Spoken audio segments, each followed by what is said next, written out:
আরজি করে ঘটনা নিয়ে প্রতিবাদে দলমত নির্বিশেষে সমাজের বিভিন্ন স্তরের মানুষ রাস্তায় নেমেছে। উল্লেখ্য, আরজি করে ঘটনায় এসইউসিআই এর পক্ষ থেকে সাধারণ ধর্মঘটের ডাক দেওয়া হয়। গত 16 আগস্ট ধর্মঘটের দিন জলপাইগুড়িতে 22 জন কর্মী সমর্থকদের গ্রেফতার করে পুলিশ। মিথ্যে মামলায় তাদের জেলে পাঠানো হয়। আজ পর্যন্ত তাদের জামিন হয়নি। মঙ্গলবার সুবিচারের দাবিতে পাশাপাশি আরজি করে হাসপাতালে ধর্ষণ এবং খুনের বিচার চেয়ে জলপাইগুড়িতে আন্দোলনকারী 22 জন নেতা কর্মীকে নিঃশর্ত মুক্তির দাবিতে বিক্ষোভ মিছিল করে এসইউসিআই জেলা কমিটি। এদিন মিছিলটি শহরের উত্তর বাবুপাড়া জেলা কার্যালয় থেকে শুরু হয়ে শহরের বিভিন্ন পথ পরিক্রমা করে। জেলা সম্পাদক সুজিত ঘোষ বলেন, আরজি করে ঘটনায় গত 16 আগস্ট রাজ্য জুড়ে সাধারণ ধর্মঘট ডাকা হয়।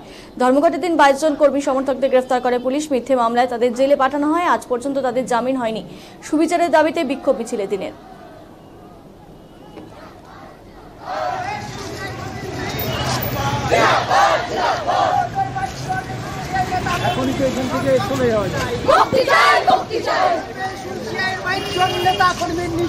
মুক্তি চাই, মুক্তি চাই, মুক্তি চাই।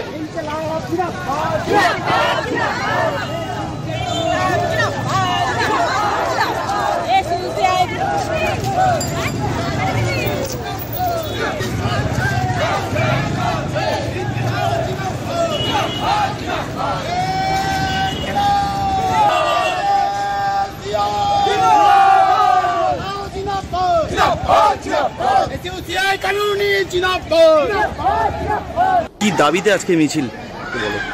হ্যাঁ, গত 9 তারিখে আরজি কর মেডিকেল কলেজের ডাক্তার ছাত্রী, কর্তব্যরত ডাক্তার ছাত্রী, তার উপর যে ধর্ষণ এবং নৃশংস হত্যাকাণ্ড হয়, তারপর থেকে আমাদের দল এবং আমাদের দলের বিভিন্ন ছাত্র সংগঠন, যুব সংগঠন সম্মিলিতভাবে যে লড়াই আন্দোলন সংগঠিত করছিল, এই লড়াই আন্দোলন চলতে চলতেই গত 14 তারিখে যখন গোটা পশ্চিমবাংলার মহিলাদের রাত পাহারা যে কর্মসূচি, সেই কর্মসূচিতে অংশ নিয়েছিল এবং আপনারা জলপাইগুড়িও লক্ষ্য করেছেন যে জলপাইগুড়িতেও আপামর জনসাধারণ এই মহিলাদের এই আন্দোলনকে সমর্থন জানিয়েছেন।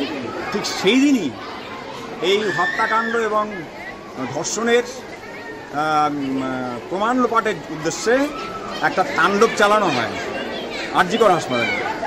তার বিরুদ্ধে আমাদের দল এসইউসিআই কমিউনিস্ট গত 16 তারিখে সাধারণ ধর্মঘট ডেকেছিল। এই সাধারণ ধর্মঘটে সর্বস্তরের মানুষ যেভাবে অকুণ্ঠ সমর্থন জানিয়েছে, আমরা অভিভূত। কিন্তু আমরা আশ্চর্যের সাথে লক্ষ্য করলাম, জলপাইগুড়ি থানার কোতোয়ালি থানার পুলিশ আমাদের 22 জন নেতা কর্মীর বিরুদ্ধে জামিন অযোগ্য ধারায় মামলা করে এবং তাদেরকে জেলে পাঠায়। এখনও পর্যন্ত তারা জেলে আছে। আগামী 29 তারিখে তাদের একটা ডেট হয়েছে। আমরা আশা করছি যে পুলিশ প্রশাসন এবং বিচার ব্যবস্থা নিশ্চয়ই এই আন্দোলনের উপর যে আঘাতটা নেমে আসছে তার সুবিচার আমরা চাই। এই সুবিচারের দাবিতে আজকে গোটা জলপাইগুড়ি জেলার পার্শ্ববর্তী কিছু এলাকা থেকে আমরা কিছু মানুষজন এসে জলপাইগুড়ি শহর পরিক্রমা করলাম এবং আমাদের একটা ডেলিগেশন টিম যারা ডিএমের সাথে মিট করার জন্য গেছে। এই হচ্ছে আমাদের কর্মসূচি।